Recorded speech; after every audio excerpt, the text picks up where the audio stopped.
নমস্কাৰ সকলোকে। আজি আমি কথা পাতিম আমাৰ অসমৰ প্ৰায়বিলাক মানুহৰ ঘৰত যেহেতু সচৰাচৰ দেখি থকা এটা কৃষিভিত্তিক ব্যৱসায়ৰ বিষয়ে কথা পাতিম। সেইটো জুলীয়া সোণৰ ব্যৱসায়। মানে দেখিছেনে আপোনালোকে মোৰ পাছফালে কি দেখিছে? মানে সাঁচি গছৰ ব্যৱসায়। এই ব্যৱসায়টো আপোনালোকৰ কোনো ৰিস্ক নাই, কোনো মেনেজমেণ্টৰ খৰচ নাই, কোনো হিউজ এমাউণ্ট ইনভেষ্ট কৰিব নালাগে, কোনো ষ্টাফ নালাগে। লাগে মাথো অকণমান সাৰুৱা মাটি বা অকণমান সাৰুৱা মাটি আৰু 10-12 বছৰ ধৈৰ্য ধৰিব পৰা ক্ষমতা লাগে। যিটো আমাৰ নিবনুৱা সমস্যাৰ প্ৰকোপ আমি সকলোৱে দেখিছোঁ, বহুতখিনি বাঢ়ি গৈছে। ঘৰৰ বাৰী এনেই থকা জেগা, ক'ৰবাত কিবা এনেই পৰি থকা মাটি, যিকোনো প্ৰকাৰ ইয়াত ভেলু বঢ়াব পাৰি নেকি, বা ঘৰত বাৰীত থকা গছ গছনিয়ে কেনেবাকৈ ভেলু বঢ়াব পাৰি নেকি, খুব 5 বছৰ 10 বছৰৰ ভিতৰত তাৰ চিন্তা কৰাৰ সময় হয়তো আহি পৰিছে। এইটো মই আগৰ ভিডিঅ'ত আমাৰ কেঁচা সোণৰ বিষয়ে কথা পাতিছিলোঁ, যিহেতু আমাৰ চাহ গছৰ বিষয়ে এটা ভিডিঅ' বনাইছিলোঁ। এতিয়া যদি আমাৰ জুলীয়া সোণ বুলি কিয় ক'লোঁ, মানে লিকুইড গ'ল্ড বুলি কিয় ক'লোঁ, মানে সাঁচি গছৰ 1 লিটাৰ তেলৰ দাম 50 লাখতকৈ অধিক, মানে 50-ৰ পৰা 80 লাখ পৰ্যন্ত এজোপা সাঁচি গছৰ মানে যিটো তেল ওলায়, সেই তেলৰ বহুত মূল্যৱান। তাৰ বিভিন্ন ধৰণৰ মানে দামী বস্তু বনোৱা হয় সেই তেলৰ পৰা। সাঁচি গছৰ মূল্য কিমান, আমি কিমানত বিকিব লাগে, আৰু সাঁচি গছ কেই প্ৰকাৰৰ আছে, আৰু সাঁচি গছত মাল ধৰা আৰু মাল নধৰা সাঁচিত কিদৰে প্ৰাকৃতিক আৰু কৃত্ৰিম উপায় বা ঘৰুৱা উপায় কেনেদৰে মাল ধৰাব পাৰি, সেইকেইটা বিষয়ৰ ওপৰত কথা পাতিম। জানো আহক। দেখিছে মোৰ ওচৰত এখন সৰু পুলি সাঁচি বাগানত আছোঁ। পৃথিৱীৰ প্ৰায় 96% সাঁচি গছ আমাৰ অসমতে পোৱা যায়। আৰু এই ব্যৱসায়টো যিহেতু আগত অলপ চিক্ৰেট আছিলে, এতিয়া বৰ্তমান অ'পেন হ'ল। মানে চৰকাৰে এইখিনি মুক্তভাৱে বিজনেছ কৰিবৰ কাৰণে লিগেলাইজেশ্যন কৰি দিয়া হ'ল। মানে এতিয়া আমি মুক্তভাৱে প্লেণ্টেশ্যন কৰিব পাৰোঁ আৰু বিকিব পাৰোঁ। এইটো আমাৰ আগতে যিহেতু চৰকাৰীভাৱে এইটো স্বীকৃতি দিয়া নাছিলে, বৰ্তমান চৰকাৰীভাৱে সকলোখিনি স্বীকৃতি দিয়া হ'ল। মানে চৰকাৰীভাৱে লিগেলাইজেশ্যন কৰি দিয়া হ'ল। সাঁচি গছ আমি প্লেণ্টেশ্যন কৰিব পাৰোঁ আৰু বিক্ৰী কৰিব পাৰোঁ। এতিয়া গোলাঘাটত আমাৰ এখন ইণ্টাৰনেশ্যনেল মাৰ্কেট হ'বলৈ গৈ আছে। সেইকাৰণে আমাৰ থলুৱা কৃষকসকলৰ বহুতখিনি সুবিধা হ'বলৈ গৈ আছে। সেইটো কাৰণে আমি প্লেণ্টেশ্যন কৰিব লাগে আৰু নিবনুৱা এই ক্ষেত্ৰত আমি গুৰুত্ব দিব লাগে। 1 লিটাৰ সাঁচি গছৰ মূল্য যিহেতু ক'লোৱে 50 লাখ টকা বা ওপৰত হয়, ধৰিছোঁ 50 লাখ টকা। এজন যদি কৃষকে তেওঁ ডাঙৰ বৃহৎ দুজোপা সাঁচি গছ যদি তেওঁ 5 লাখ টকাত বিক্ৰী কৰে, সেই গছজোপাৰ যদি 20 লিটাৰ অ'ড অইল ওলায়, যিটো কয় আমি জুলীয়া সোণ, মানে এইটো যদি 20 লিটাৰ অ'ড অইল যদি ওলায়, তেতিয়া 50 লাখ ইনটু 20 কিমান হ'ব? 100 কোটি টকা। মানে বজাৰ মূল্য তাৰ 100 কোটি টকা দুজোপা সাঁচি গছত। কৃষকে বিক্ৰী কৰিলে কিমান? 5 লাখ টকাত। দেখিছে নহয় কিমান কম মূল্যত আমি গছবিলাক বিক্ৰী কৰি থাকোঁ। এতিয়া আমি কি কৰিব লাগিব? ব্যৱসায়টো নহ'লে নিজৰ হাতলৈ আনিব লাগিব, নহ'লে আমি উচিত মূল্যত সাঁচি গছ বিক্ৰী কৰিব লাগিব। এই দুটা কাম আমি কৰিব লাগিব। সাঁচি পুলিত যিহেতু 5 টকা ইনভেষ্ট কৰিয়ে 5 লাখ টকা আমি ইনকম কৰিব পাৰোঁ, তাৰ কাৰণে আমি অকণমান ৰ'ব লাগিব। মানে লং টাইম ইনভেষ্ট, মানে 10-12 বছৰ আমি ৰ'ব পৰা আমাৰ ক্ষমতা লাগিব। এতিয়া আহোঁ, সাঁচি গছৰ 2টা প্ৰকাৰ আছে। এটা প্ৰকাৰ হ'ল আপোনাৰ ভোলা সাঁচি বুলি কয়, এটা হ'ল প্ৰকৃত সাঁচি। সাঁচি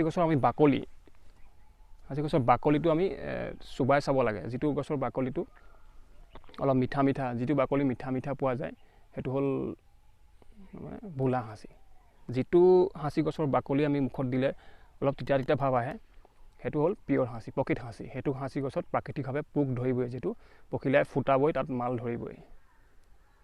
সেনেকৈ আমি সেই গছটো চাই ৰুব লাগে। আৰু বেছিকৈ সাঁচি য'ত থাকিব তাত পখিলা পোকটো আহিবই আৰু ফুটাবই। সেইকাৰণে আমি সাঁচি সৰহকৈ ৰুব লাগে। তেনেকৈ এখন জংঘলত যেনেকৈ ডাঙৰ হ'লে তাত বাঘ সিংহ আহি বাস কৰে, ঠিক তেনেকৈ সাঁচি গছ সৰহ হ'লে আমি সেইটো পোক অট'মেটিকেলি সেই পোকটো আহি ফুটাবই। প্ৰাকৃতিকভাৱে মাল ধৰা সাঁচি গছটো কথা বেলেগ। যিবিলাক সাঁচি গছত মাল নধৰে, যিটো পখিলাই নুফুটায়, সেইবিলাক সাঁচিত আমি কি কৰিব লাগে? আজিকালি ইনক্লুজেন কৰা বুলি কয়। মানে ডাঙৰ গছবিলাকত যিটো ডাঙৰ হৈ গৈছে কিন্তু মাল ধৰা নাই, তাত ড্ৰিল মেচিন ফুটাই পেলাই তাত ইনজেকশ্যন, ডাঙৰ চিৰিঞ্জৰ যিটো ইনজেকশ্যনৰ যোগেদি তাত ফাংগাছ ভৰাই দিয়া হয়। ফাংগাছ ভৰাই পেলাই তাত গছটোক মানে ফাংগাছ ভৰাই গছটোত মাল সৃষ্টি কৰা হয়। মানে গছটো ডেমেজ কৰি দিয়া হয়, মানে মাললৈ ৰূপান্তৰিত কৰি দিয়া হয়।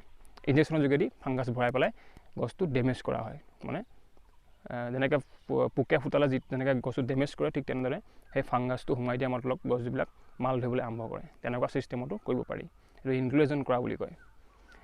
আৰু ঘৰুৱা উপায়ো কিছুমান ব্যৱস্থা আছে। এনেকৈ গছজোপাত আপুনি মামৰে ধৰা গজাল মাৰি দিব লাগে ওপৰৰ পৰা তললৈকে।